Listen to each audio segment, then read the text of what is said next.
Programme में आपको खुशामदीद कहते हैं। मैं असदुल्ला खान हूँ और मेरे साथ आरिफ निज़ामी साहब मौजूद हैं और प्रोग्राम में हमें ज्वाइन कर रहे हैं पाकिस्तान पीपल्स पार्टी के रहनुमा सेनेटर मुस्तफ़ा नवाज़ खोखर साहब।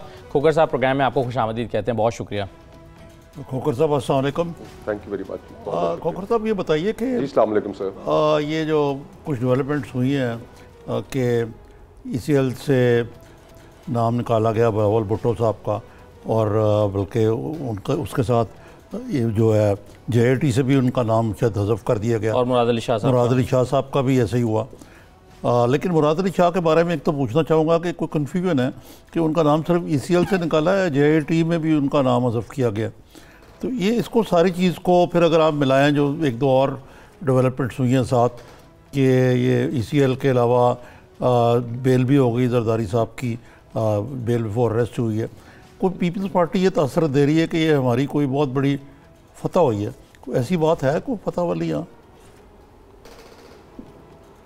सर आपका पहला जो सवाल था मुराद अली शाह साहब के मुतल्लिक, अदालत-ए-उज़्मा में मैं ख़ुद उस वक्त सुप्रीम कोर्ट की हेयरिंग में मौजूद था। वहाँ पर उन्होंने जो अपना ऑर्डर सुनाया, अभी गालिबन रिटन ऑर्डर तो अभी तक नहीं आया, लेकिन उन्होंने जो कोर्ट रूम के अंदर जो चीफ जस्टिस साहब ने जो ऑर्डर सुनाया, उन्होंने उसमें मुराद अली शाह साहब और बिलावल भुट्टो साहब का दोनों का नाम ECL से निकालने का हुक्म दिया, और साथ ही मुराद अली शाह साहब, बिलावल भुट्टो साहब और फारूक नाइक साहब का उन्होंने रिपोर्ट में से जो उनके मुतालिक लिखा गया था उसको भी उन्होंने हज़फ कराने का ऑर्डर दिया।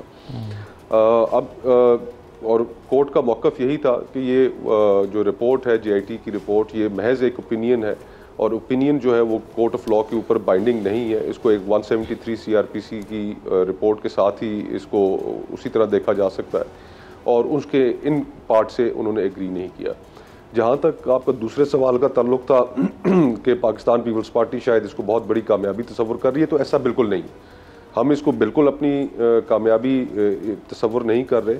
हम तो बल्कि अब एक नया सवाल उठाना चाहते हैं कि जो चीफ जस्टिस साहब की जो लाइन ऑफ क्वेश्चनिंग थी इन कोर्ट, जिसमें उन्होंने स्पेसिफिकली JIT मेम्बरान से पूछा और उन्होंने कहा कि आपके ऊपर किसका प्रेशर था कि जो आपने इन शख्सियात के नाम रिपोर्ट के अंदर इंक्लूड किए, बिलावल भुट्टो साहब का इंक्लूड किया, मुराद अली शाह साहब का इंक्लूड किया, फारूक नाइक साहब का इंक्लूड किया, अनवर मंसूर साहब का इंक्लूड किया, तो ये आपके ऊपर किसका प्रेशर था? आप बताएं। हमने तो आपके ऊपर कभी प्रेशर नहीं डाला। बिलावल भुट्टो साहब, उनके बारे में तो कोई चीज़ नहीं है ऑन रिकॉर्ड है, कोई एविडेंस नहीं है, फिर भी आपने उनका नाम डाल दिया। तो आप पॉलिटिकल पॉइंट स्कोरिंग करना चाह रहे थे। तो इस लाइन ऑफ क्वेश्चनिंग से और फिर उनका नाम हज़फ करा देने से, जो बात मैं एज अ वकील भी अगर इसके ऊपर कॉमेंट करूँ तो मैं यही कॉमेंट करूँगा कि उस रिपोर्ट की जो क्रेडिबिलिटी है, उस रिपोर्ट के अगर कुछ हिस्से ठीक नहीं है और बाकियों को फिर आप कैसे कह सकते हैं कि वो भी ठीक है? और फिर दूसरा जो सुप्रीम कोर्ट ने जो सबसे इंपॉर्टेंट बात की, उन्होंने कहा कि नैब असर नौ तहकीक करके 2 महीने के अंदर रेफरेंसेस फाइल करे अगर केस बनता है कोई। तो इसका मतलब ये हुआ कि इसकी इंटरप्रिटेशन मैं ऐसे करूंगा कि जी जो JIT ने जितनी इन्वेस्टिगेशन की, अदालत-ए-उज़्मा उससे कोई खास ही मुतमिन नज़र नहीं आई और उन्होंने नए सिरे से इन्वेस्टिगेशन का नैब का, तो ये एक तरह से उनकी रिपोर्ट से सेटिस्फैक्शन का इजहार नहीं किया कोर्ट ने। तो हमारा तो अब जो मौक़िफ़ है वो पहले भी यही था कि इस रिपोर्ट की जो तैयारी है, उसकी तैयारी के मराहिल के अंदर हुकूमत के जो वज़ीर हैं, जो मुशीर हैं, शहजाद अकबर साहब, वो इसके अंदर तैयारी के अंदर शामिल रहे। इस रिपोर्ट प्रेशर से पाक नहीं है, पॉलिटिकल विक्टिमाइजेशन इसके अंदर की गई, और अगर पॉलिटिकल विक्टिमाइजेशन की गई तो उसकी क्रेडिबिलिटी खत्म हो जाती है। अच्छा, लेकिन खोखर साहब, जो आप कह रहे हैं कि असर नौ तफ्तीश करने का नैब को कहा है, लेकिन हमने जो सुना वो ये था कि JIT की रिपोर्ट को नुक्ता आगाज तस्वुर किया जाए। नैब के लिए जो कहा गया कि नैब इसको JIT की रिपोर्ट को नुक्ता आगाज तस्वुर करे और यहाँ से आगे बढ़े, और दोबारा बिलावल साहब और मुराद अली शाह साहब पर भी दोबारा से उसका जायजा ले कि क्या इनका नाम रिपोर्ट में आना चाहिए या उन पर भी कोई केस बनता है या नहीं केस बनता। अब ये इस तरह का मरला है जिस तरह से हमने सुप्रीम कोर्ट में नवाज शरीफ साहब के केस में भी देखा था कि दोनों हल्कों से मिठाइयां बटी थी। उधर से भी कहा गया हमें रिलीफ मिल गया और ऑपोजिशन भी कह रही थी कि जनाब ये हमारी फेवर में आया है। तो ये भी एक ऐसी चीज लग रही है जहां पर दोनों हल्के खुश हैं कि जी हमारी फेवर में फैसला आ गया। नहीं, देखिए, सुप्रीम कोर्ट ये भी कह सकती थी कि आप रेफरेंसेस फाइल करें। सुप्रीम कोर्ट ने रेफरेंस फाइल करने का तो नहीं कहा। मियां नवाज शरीफ साहब का जो केस था उसमें उन्होंने कहा कि आप रेफरेंसेस फाइल करें। अभी उन्होंने कहा नैब को कि आप फ्रेश इन्वेस्टिगेशन करें और इन्वेस्टिगेशन के अंदर अगर case is made out then file a reference. तो ये एक बहुत कानूनी नुक्ता है कि जिसको आपको मद्देनजर रखना चाहिए कि नैब के अपने स्टेजेस हैं इंक्वायरी है, इन्वेस्टिगेशन है और फिर उसके बाद रेफरेंस फाइल करना है।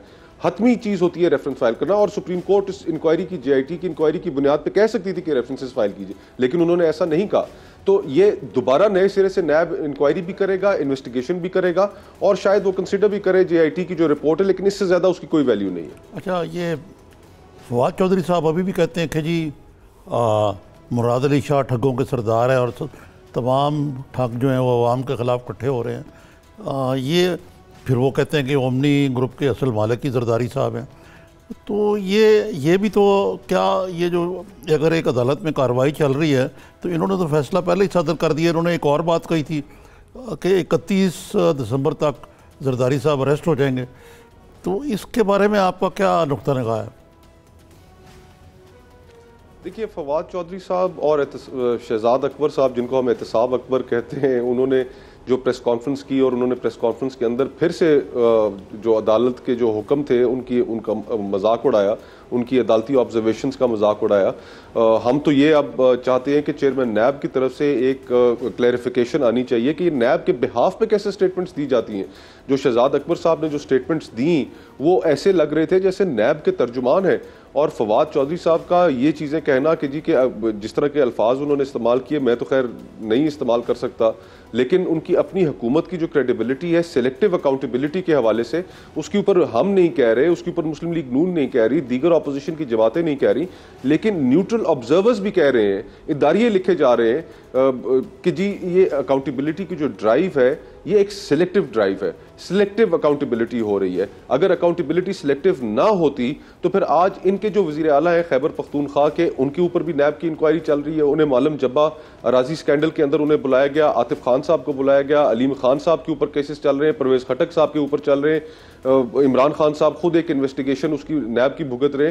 तो जो इतलाक अपोजिशन के ऊपर होता है कि नैब एकदम से मुतहरक हो जाता है, अपोजिशन को गिरफ्तार करता है, हुकूमत को क्यों नहीं करता? हुकूमती मेंबरान उससे क्यों बरी जिम्मा है? तो सिलेक्टिव अकाउंटेबिलिटी का जो तासुर है वो एक न्यूट्रल ऑब्जर्वर भी उसको महसूस कर रहा है और उसको कह रहा है कि इस तरह नहीं होना चाहिए।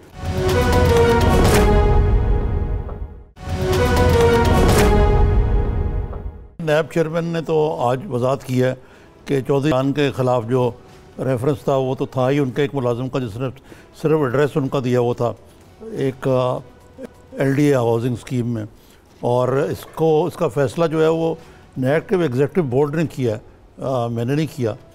तो एक तरफ तो उनको तो ये रिलीफ भी मिला, लेकिन इस मामले में जो जवाब पेश किया गया वो ये है कि नैब चेयरमैन का तो कोई तल्लुक ही नहीं है इससे।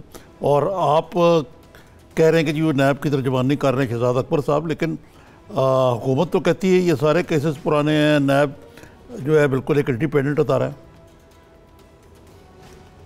जी सर, आइन और कानून तो यही कहता है कि नैब इंडिपेंडेंट इदारा है और उसको इंडिपेंडेंट होना भी चाहिए, तभी अकाउंटेबिलिटी जो है उसके ऊपर लोगों का एतमाद भी होगा।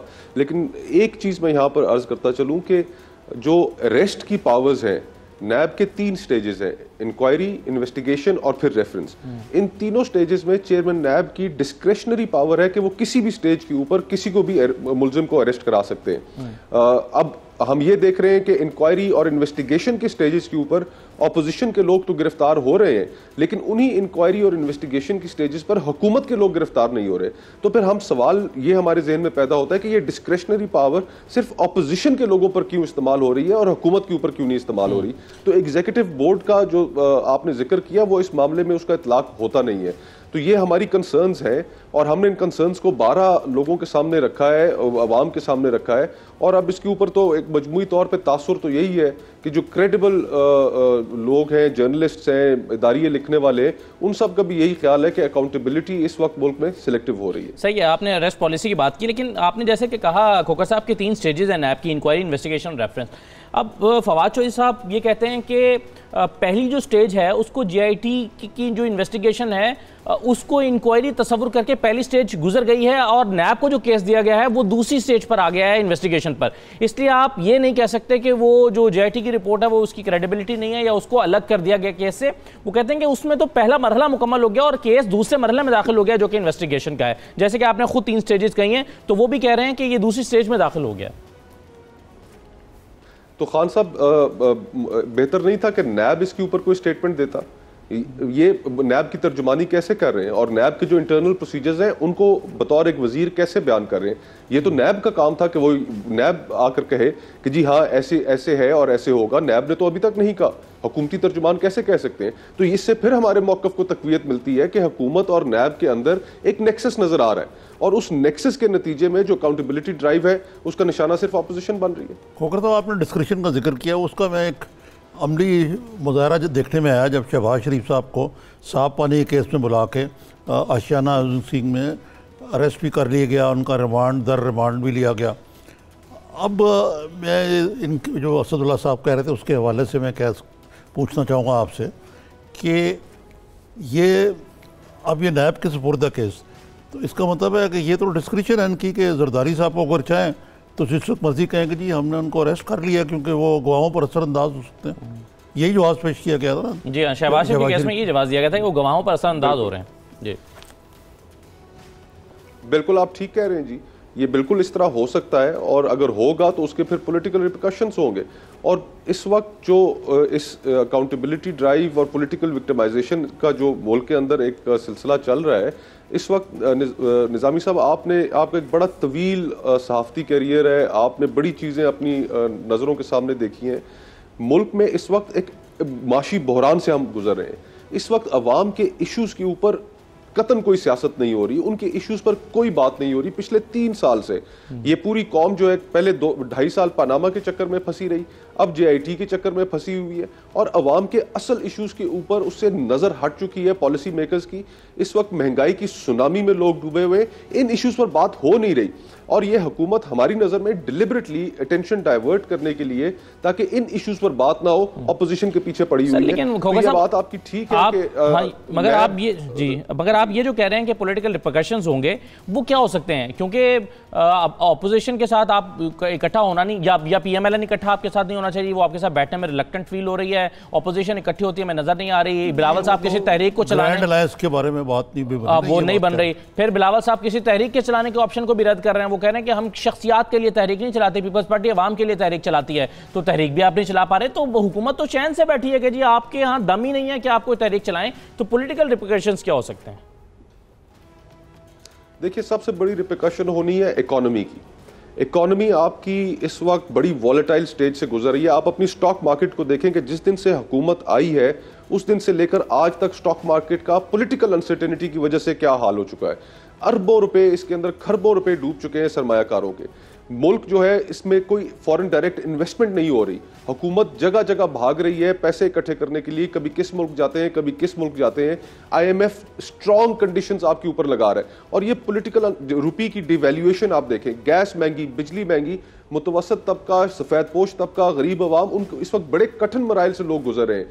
जो अभी सर्दियां हैं, गैस के बिल जो लोगों के आए हैं, आप देखें लोगों की चीखें निकल गई हैं।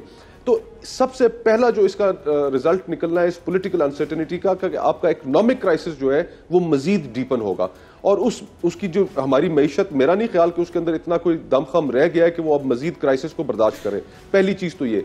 दूसरी, अपोजिशन के जो जमातें हैं उनके दरमियान राब्ता ज़रूर मौजूद है और मुख्तलिफ चीज़ों के ऊपर हम इकट्ठे चल भी सकते हैं और मौलाना फजलुर रहमान साहब से भी अभी चंद दिन पहले जरदारी साहब की मुलाकात हुई, उसमें भी कई चीज़ों पर तफसीली गौर किया गया।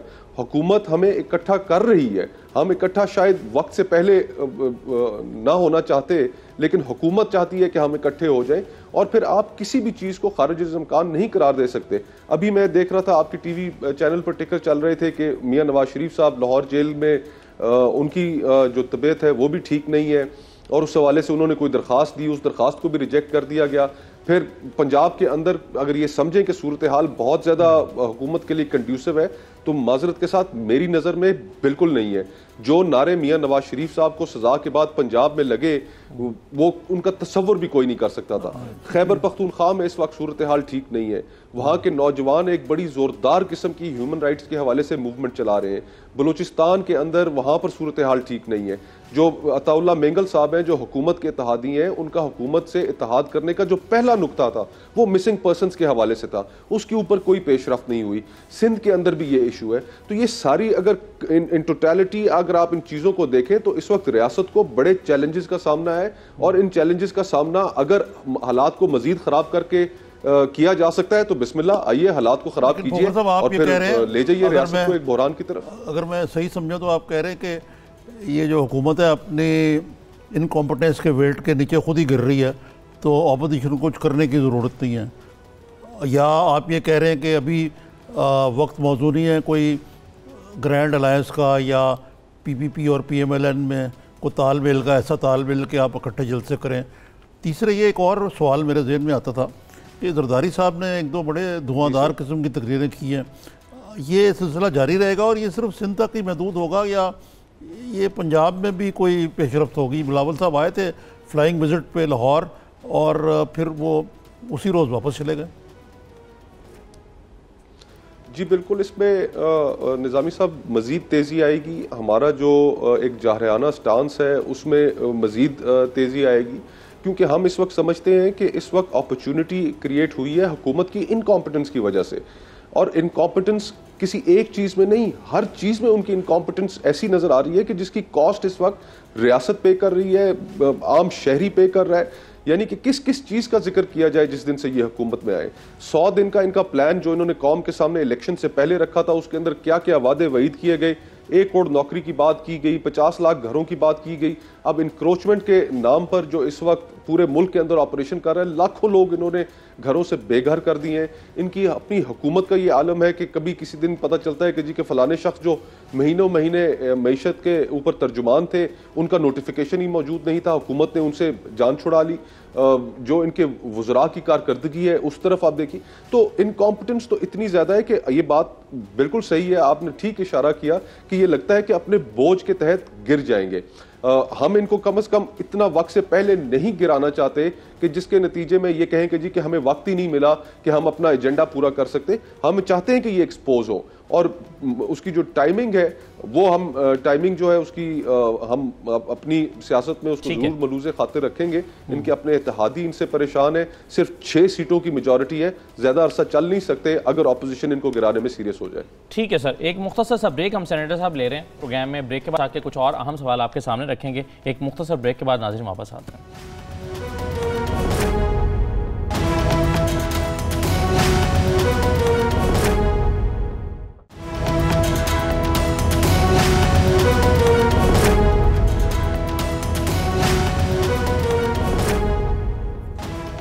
ब्रेक के बाद दोबारा खुशामदीद कहते हैं। सेनेटर मुस्तफ़ा नवाज़ खोखर साहब हमारे साथ मौजूद हैं, उनसे हम बातचीत कर रहे हैं। लेकिन एक चीज़ मैं वजाहत करता चलूँ, अभी ब्रेक पर जाने से पहले बात हो रही थी कि नवाज शरीफ साहब की तबीयत की ख़राबी के बाद से खुद खोखर साहब ने भी बात की तो उसकी तरदीद आ गई थी, उनका मामूल का चेकअप हुआ है, उनकी तबीयत ठीक है। ये वजाहत मैं इसलिए कर रहा हूँ कि सुनने वालों को उनके या उनके जानने वालों को या चाहने वालों को तशवीश ना हुई उनकी सेहत के हवाले से।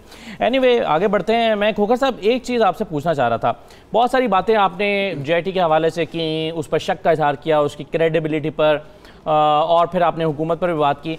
लेकिन क्या पाकिस्तान पीपल्स पार्टी के लोगों ने वो जो बुनियादी सवाल हैं क्या अपनी क़यादत के सामने रखे हैं, आप लोगों ने, आपके और फेलोज़ ने, कि जरदारी साहब ये 35 अरब रुपये का मामला ये आखिर है क्या? क्या जाली अकाउंट्स बने हैं? आपने अपने तौर पर अपने जहन में सवाल जो पैदा हुए हैं वो अपनी क़यादत के सामने रखे हैं और क्या आपको उसका जवाब मिला है कि ये 35 अरब रुपये कहाँ से आए थे, किसके थे, क्या आपका कोई ताल्लुक है इसके साथ या नहीं है, और ओमनी ग्रुप के साथ आपका क्या ताल्लुक है? जी बिल्कुल, पार्टी की जो सेंट्रल एग्जीक्यूटिव कमेटी की मीटिंग थी उस मीटिंग में ये बातें बिल्कुल डिस्कस हुई और उनका जवाब भी दिया गया। और उस जवाब को उन्होंने ये भी कहा कि हम कोर्ट ऑफ लॉ के अंदर अपनी बेगुनाही साबित करेंगे। और हमारे ऊपर इससे पहले भी इससे ज़्यादा कई मज़ाका खेज़ इल्ज़ामात लगाए गए और उन इल्ज़ामात को भी हमने कोर्ट ऑफ लॉ के अंदर प्रूव किया कि वो गलत थे। और उन मज़ाका खेज़ इल्ज़ामात में टांगों से बम लगाना, मनशियात की स्मगलिंग और इस तरह की चीज़ें भी मौजूद थीं। पहले भी उन्होंने कहा कि हमने इसका मुकाबला किया है, अब भी हम मुकाबला करेंगे और कोर्ट ऑफ लॉ के अंदर अपनी बेगुनाही साबित करेंगे। जी ये तो ठीक है जी, ये जो इन्होंने पूछा सवाल आपसे, लेकिन ये जो मीडिया में तो और जो आम लोगों में तो तासर ये है कि इसमें ये इतनी डैमेजिंग रिपोर्ट है कि इसमें अगर कुछ परसेंटेज भी ठीक है तो वो आपके लिए बड़ा नुकसानदेह साबित होगा। तो इस परसेप्शन को किस तरह दूर करेंगे आप, क्योंकि ट्रायल तो पता नहीं, इसमें कोई टाइम लाइन नहीं है, कुछ नहीं। निज़ामी साहब जी जी जी इस परसेप्शन को तो खुद सुप्रीम कोर्ट ने कल जो इसके परसेप्शन के बारे में कहा, उन्होंने जब सवाल किया कि बिलावल साहब के बारे में इस रिपोर्ट के अंदर कोई एविडेंस नहीं है, वो तो एक इनोसेंट आदमी है, उनका कोई रोल नहीं है, उसके बावजूद आपने इन्हें इंक्लूड कर दिया।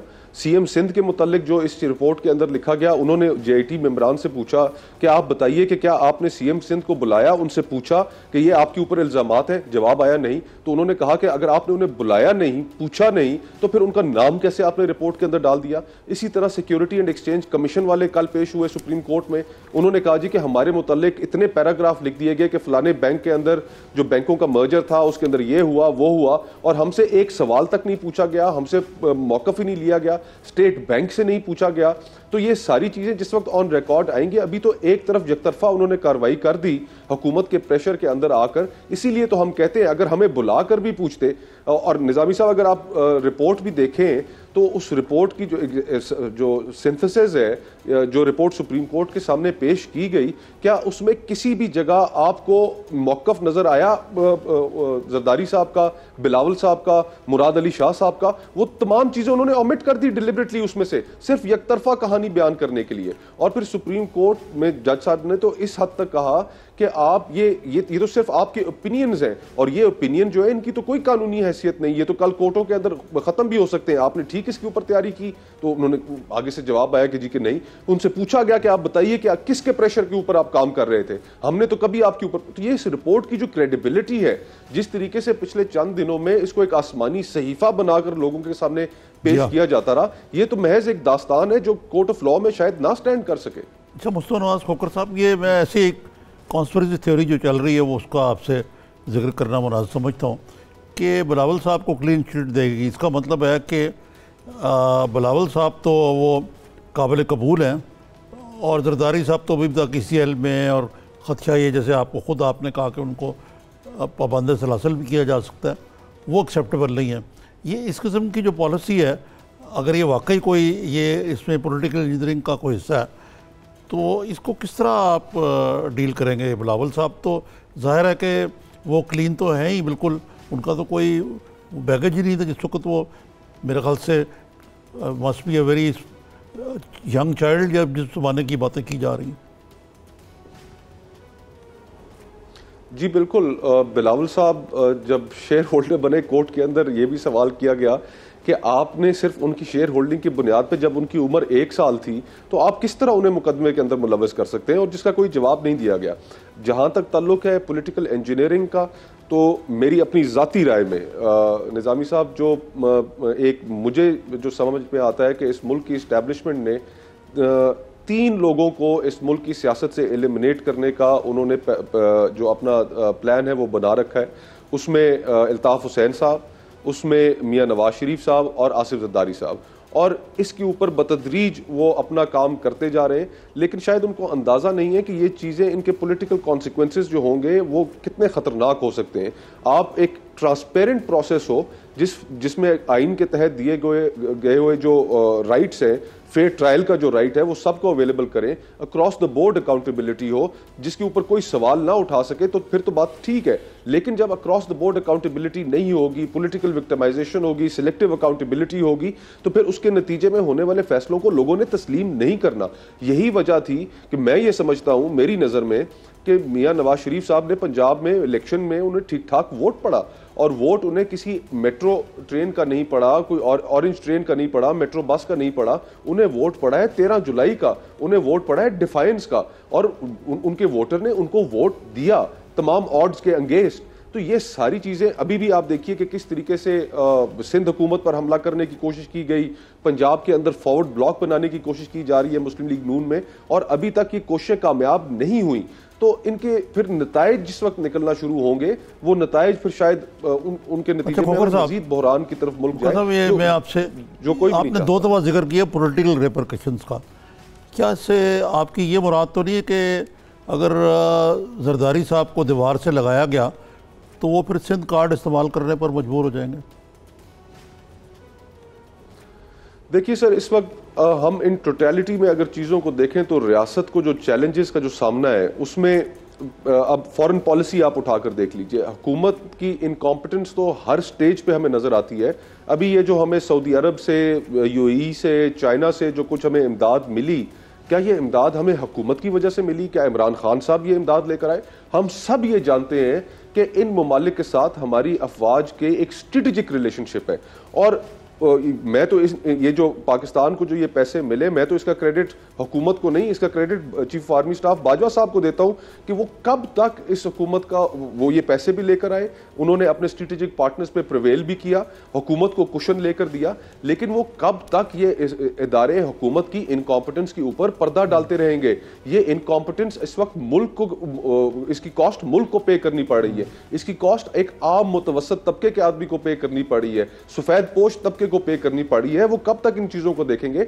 और फिर इस वक्त जो लेकिन मेरा सवाल तो था सिंध कार्ड के बारे में, सिंध कार्ड के बारे में मेरा सवाल था जी सर, जो मजमूई तौर पर पूरे मुल्क में तमाम सूबों के अंदर, सिर्फ सिंध के अंदर नहीं, सिंध में सर इस वक्त मैंने विटनेस किया है वहां पर कि जिस तरीके से वफाक की जानिब से और यहाँ पर जो चंद लोग हैं जो चाहते हैं कालाबाग डैम बने, और जितनी उसकी रिजेंटमेंट है सिंध के अंदर बीइंग अ लोअर रिपेरियन, उसका बड़ा नेगेटिव असर गया है सिंध के अंदर।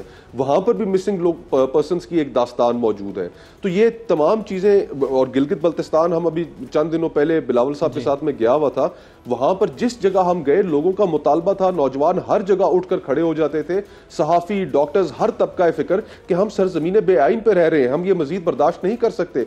तो ये सारी चीजें जो है, जो 27 दिसंबर की तकरीर देखें आप बिलावल भुट्टो साहब की, उन्होंने इन तमाम चीजों का जिक्र किया। वो सिंध के ग्रीवेंसेस का भी उन्होंने जिक्र किया और बाकी सूबों में इस वक्त जो ग्रीवेंसेस हैं उनका भी जिक्र किया। ठीक है, तो बहुत शुक्रिया। एक बहुत बड़ा चैलेंज है कि जी बहुत शुक्रिया, हमारी तवज्जो होनी चाहिए। Right sir, thank you very much. Mustafa Nawaz Khokhar साहब, बहुत शुक्रिया प्रोग्राम में शिरकत करने के लिए, तफसील गुफ्तगू हुई। लेकिन एक चीज़ मुझे निज़ामी साहब, बाकी तो जाहिर है उनकी राय है और उनका एनालिसिस है मुख्तलिफ चीज़ों पर, लेकिन एक चीज़ मुझे फैक्चुअली ठीक नहीं लगती उनकी, और वो ये है कि उन्होंने जो कहा कि JIT की रिपोर्ट को ख़त्म करके एक असर नौ तफ्तीश का कहा गया है। वो JIT रिपोर्ट को रिकॉर्ड का हिस्सा बनाया गया और वो उसके रहनुमाई लेने के लिए नैब को कहा गया। उनकी इंटरप्रिटेशन है ना, और उनकी इंटरप्रिटेशन जो वो पॉलिटिकली उनको सूट करता है ये कहना, तो उसके मुताबिक वो बात कर रहे हैं कि JIT रिपोर्ट ट्रैश है, उसकी क्रेडिबिलिटी नहीं है। ये तो अब पता लगेगा कैसे आगे क्रेडिबिलिटी है या नहीं है, ये तो एक अलग चीज़ है, लेकिन वो very much on the board है। क्रेडिबिलिटी का तो हाल ये है कि मियां नवाज शरीफ के खिलाफ 2 आइडेंटिकल केस में, एक पे उनको बरी कर दिया, एक में 7 साल कैद दे दी। तो वो अल-अज़ीज़िया और जो दूसरा था क्या नाम था, फ्लैगशिप, तो वो एक मसला तो क्रेडिबिलिटी वाला तो रहेगा। और इस किस्म के मामलात में क्रेडिबिलिटी जो है उसकी पहली कैजुअलिटी होती है। दूसरी बात ये कि अचानक से जो अभी इन्होंने जाते हुए बात भी की कि ग्रीवेंसेस हैं जी मुख्तलिफ सूबों में, गिलगित में लोग कहते हैं कि जी हमारे पास आइन नहीं है और ये वो चीज़ें, तो ये इस मौके पर ऐसी चीज़ और फिर कुछ ऐसी तंजीमों का नाम लेना और एक तरह से उनकी हिमायत में खड़े होकर बोलना, तो ये इस वक्त क्यों ख्याल आया पीपल्स पार्टी को? Give the credit to the Peoples Party, उन्होंने हमेशा कौमी सियासत की है, लेकिन पाकिस्तान में जो कई सूबे जो हैं उनकी ग्रीवेंसेस तो हैं, ये तो हकीकत है। ठीक है, और वो हमें पहले तो ये कहना भी गद्दारी समझा जाता कि पंजाब अपने हकूक की बात करे। नहीं, लेकिन तो ऐसा क्यों लग रहा है? ऐसा लग रहा है कि पीपल्स पार्टी एक्सप्लॉइट कर रही है इसको इस वक्त अपनी फेवर में। वो मरला आया नहीं है, लेकिन वो मरला आ सकता है सिंध कार्ड वाला, जो कि बड़ा खतरनाक होगा। ठीक है, चले एक मुख्तसर ब्रेक ले लेते हैं। ब्रेक के बाद वो जो दोस्त हैं फयाजुल हसन चौहान साहब, वो बड़े नाला हो गए, मीडिया पर ही नाराज हो गए। मीडिया के बारे में जरा खुल के बात करनी पड़ेगी। तो एक मुख्तसर ब्रेक ले लेते हैं। ब्रेक के बाद फिर देखते हैं कि सवाल में ऐसी क्या बात थी कि फयाजुल हसन चौहान साहब को इतनी नागवार गुजरी। एक मुख्तसर ब्रेक के बाद वापस आते हैं।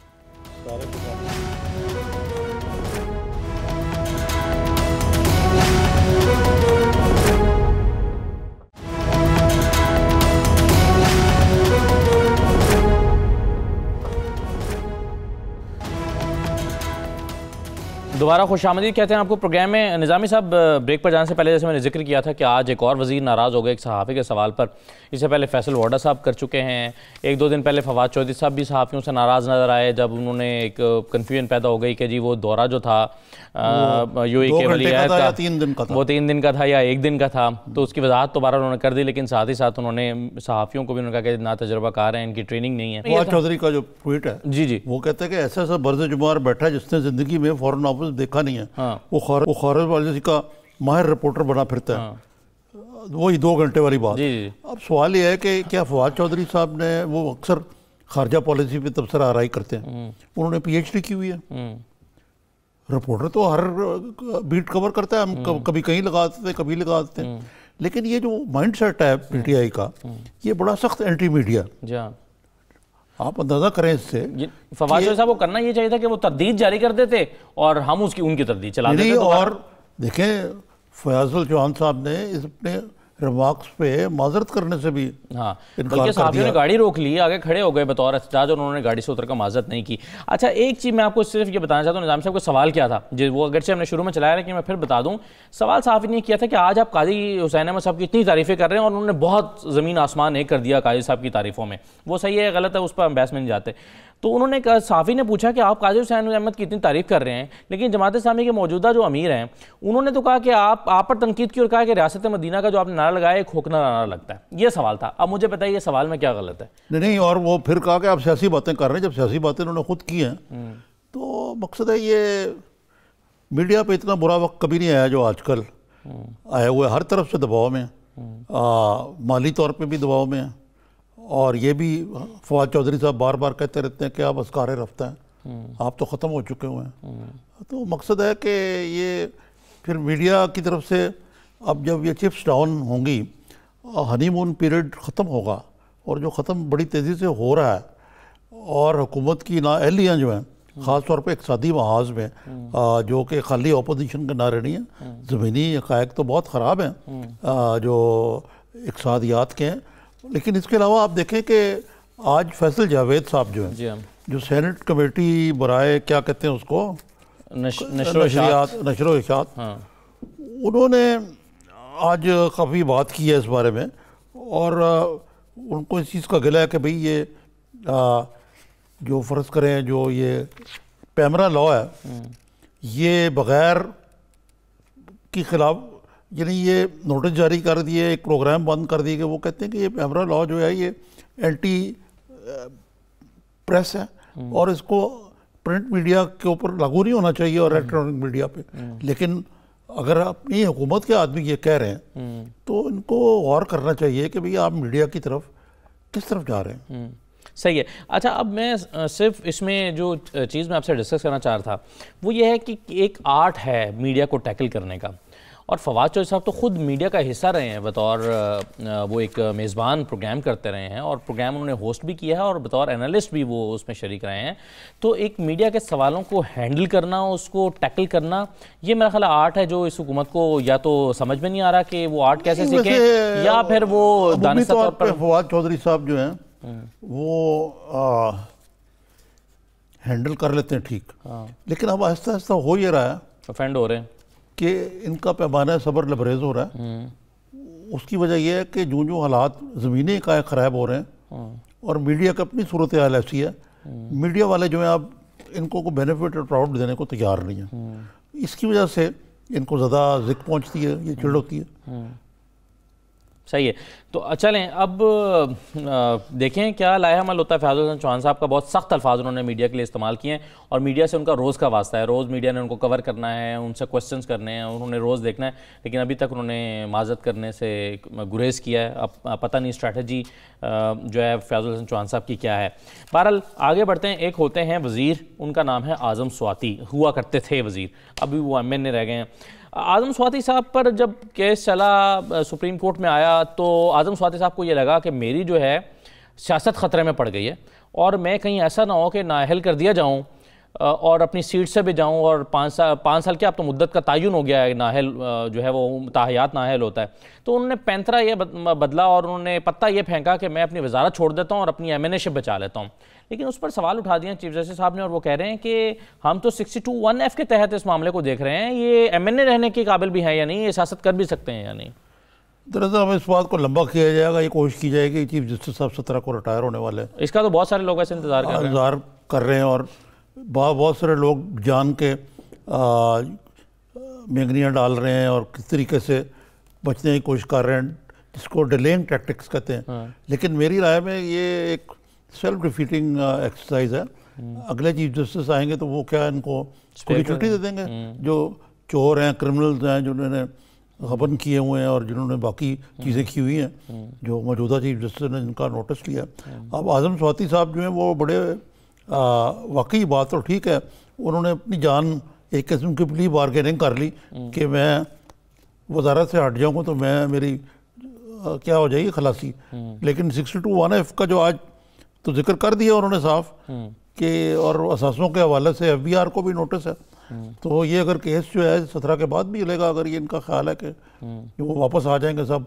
लेकिन जो प्राइम मिनिस्टर कह रहे हैं निज़ामी साहब कि बैलेंस ऑफ पेमेंट का जो मसला था वो हमने हल कर लिया है, UAE से पैसे आए, चाइना से आए, इधर उधर से आए, सऊदी अरब से आए, तो वो जो पैसे आए हैं उसकी वजह से हमने बैलेंस ऑफ पेमेंट का मसला तो हल कर लिया है। तो अब ये इससे वो जो रिलीफ है वो तो फिर नज़र आना चाहिए, वो रिलीफ वो यानी वो ट्रांसलेट क्यों नहीं हो रहा? कैसे हल कर रहे भाई, आप मुझे बताएं कि किस चीज़। अब देखिए मसलन ये है कि बैलेंस ऑफ पेमेंट का हल कर लिया, रिजर्व जो आपके वो नेगेटिव में चले गए हुए हैं। अगर आप ये देखें ना, ये अगर पॉलिसी ये है कि जी मैं वो आपको पता ना कि जो बैंकर होते हैं, फ़र्ज़ करें आप ये बैंकर में हैं तो आपके कोई जानने वाले हैं इंडस्ट्रीज, कहते हैं यार साल का एंड है, इतने पैसे मेरे अब मेरे बैंक में रखवा दो तो मुझे एक तरक्की मिल जाएगी। अब पाकिस्तान स्टेट जो है उसने UAE या सऊदी अरब के पैसे या चीन के पैसे स्टेट बैंक में रखवाए हुए हैं गिरवी या मतलब कर्ज के तौर पे, तो वो उससे कैसे इकोनॉमी के फंडामेंटल्स कैसे ठीक होंगे? हाँ ये बात ठीक है। अब देखिए इसीलिए जो फारूक सलीम साहब के मर्ज का इलाज नहीं कर रहे हैं, अखबार में आर्टिकल में कहा नेगेटिव, हम नेगेटिव है हमारा जो रिजर्व्स हैं they are in the negative, 7 billion है $. अच्छा, अब डॉलर के हवाले से निज़ामी साहब हम पहले भी गुफ्तगू करते रहे हैं कि जब ये 41-42 पे चला गया और एक ही दिन में 10 रुपये पहली मरतबा गिरा, तो हमने कहा कि भी इसको हुकूमत ने हिकमत के साथ जो है वो ट्रांसलेट नहीं किया और इसको कन्वर्ट नहीं किया। इसमें हुकूमत को ज़रा ठहर के और जिस तरह से ख़ुद इमरान खान ने भी कहा वो करना चाहिए था। लेकिन अब आपके ख्याल में ये स्ट्रेटजी कैसी है कि डॉलर कंट्रोल करके रखना और उसके लिए पैसे खर्च करना ये ठीक है या छोड़ देना चाहिए? 150 पे जा रहा तो जाने देना चाहिए? मेरा सवाल तो ये है कि IMF की क्रेडेंशियलिटी तो यही है जवाब कि जाने दें, कि जाने दें। लेकिन जो ये कर रहे हैं, इसहाक डार साहब यही कहते थे और नवाज शरीफ कि यार इससे पाकिस्तान के जो डेट है बढ़ जाएगी और एक्सपोर्ट में इजाफा नहीं हुआ। ये दो बातें कहते थे, वो ठीक साबित हुए। I hate to say that कि आपकी एक्सपोर्ट की कैपेसिटी कोई नहीं है। उसकी वजह ये नहीं कि आपका कसूर है, आपका भी कसूर है कि आपके जो टेक्सटाइल वाले वो ग्रे क्लॉथ बनाने के अलावा कोई वैल्यू एडेड नहीं है। बाकी आप चावल बेच लेंगे थोड़ा सा और हमारे या किन्नो सीजनल बेच लेंगे, आपको एक्सपोर्ट करने को है क्या? स्पोर्ट्स गुड हैं किसी कुछ नहीं है। वो बांग्लादेश है जिसने वैल्यू एडेड, वो कॉटन इंपोर्ट करते हैं लेकिन वो गारमेंट की इंडस्ट्री कहाँ की कहाँ ले गए। अब हाल देखें हमारा कि हम कॉटन भी इंपोर्ट कर रहे हैं, तो इसका मतलब है एक्सपोर्ट भी नहीं बढ़ी, कर्जे भी बढ़ गए और हुकूमत अब वही रेसिपी अख्तियार कर रही है जो डारनॉमिक्स जिसको हम सब बुरा कहते थे। सही है, मगर सवाल ये पैदा होता है निज़ाम साहब, अब बार बार जब हम इकोनॉमिस्ट से बात करेंगे, नईम उल हक साहब जैसे इकोनॉमिस्ट से बात करेंगे तो वो कहेंगे तो ये तो किया पिछली हुकूमत ने, जैसे कि मैंने आपसे खुद भी कहा कि अब जिस हुकूमत ने पिछली हुकूमत का $9 अरब कर्जा वापस करना हो मई तक, यानी अगले 6 महीने में, गंजी नहाएगी क्या और नचोड़ेगी क्या, तो वो तो कहेंगे भाई हम क्या कहाँ से सांस कहाँ से लें, हमें तो वो बांध के चले गए। भाई सांस लेना पड़ेगा, ये इस हुकूमत को इलेक्ट किया लोगों ने। आप नवाज शरीफ की गवर्नमेंट ने जो किया, अगर वो इतने अच्छे होते तो अडयाला जेल में ना बैठे होते या कोट लखपत जेल में। बाकी आपने नईम उल हक साहब को जिक्र किया कि हमारे एक साथ याद है, कल उन्होंने खुद कहा था, मेरी क्या जरूरत है कि देखिए ये जब इक़्तिदार में आते हैं ना तो वो एक नसरा है, खुदा जब हुस्न देता है तो नज़ाकत आ ही जाती है। हम मान लेते हैं भाई, वो कहते हैं मैं माहिरीन के साथ 40 साल का बैंकिंग का एक्सपीरियंस है। मैं तो हैरान हुआ इमरान खान साहब पर, मुझे अफसोस हुआ। चौहान साहब जो है वो लेक्चर दे रहे हैं मीडिया को, तो ये भी हुस्न आ गया हुआ है। वो फवाद चौधरी साहब वो अलग लेक्चर दे रहे हैं। अब सारे ही बुकरात और सुकरात यहाँ बैठे हुए हैं, तो क्या हो सकता है? आप नहीं देखें, मैं बड़ा कल मुझे शिकवा, वैसे इमरान खान साहब से क्लोजिंग का टाइम हो गया, मैं शिकवा इमरान खान साहब से ये है कि आपने एक प्रॉपर इकोनॉमिस्ट को जो 40 साल का बैंकिंग का तजर्बा है, जिन्होंने कल अपना पूरा प्रोफाइल मुझे बताया हमें प्रोग्राम में, उनको आपने उनकी खदमात ली नहीं है और इकोनॉमी का ये हाल कर लिया है, तो उनको भाई लगाएं किसी टीम में, ECC में शामिल करें ताकि इकोनॉमी को बेहतर हो। तो अगर नईम उल हक साहब जैसे लोगों को आप साइड में रखेंगे यही हाल होगा। इसका जवाब शिकवा मुझे पूरा आता है, लेकिन मैं नहीं, मैंने इसलिए आखिर में ये बात किया था कि आपके पास जवाब शिकवा का टाइम ही ना बचे। बहुत शुक्रिया निज़ामी साहब प्रोग्राम में शिरकत करने के लिए। नाज़रीन, आज का प्रोग्राम था, इजाज़त दीजिए, अल्लाह।